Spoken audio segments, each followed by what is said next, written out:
Hi guys, चलिए जानते हैं कि जीरो के क्या क्या प्रॉपर्टीज होते हैं। जीरो को किसी भी संख्या में जोड़ने के बाद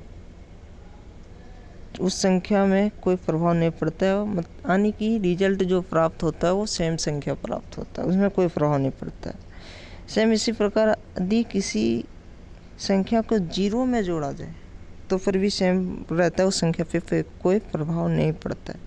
अगला प्रॉपर्टीज है कि यदि किसी संख्या में जीरो को घटाया जाए तो पर भी उस संख्या पे कोई प्रभाव नहीं पड़ता है।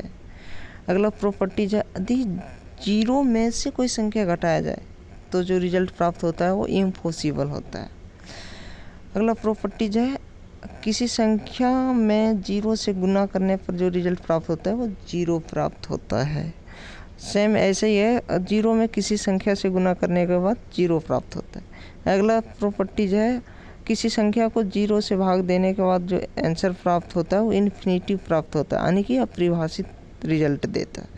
अगला प्रॉपर्टीज है कि जीरो में यदि किसी संख्या को भाग दिया जाए,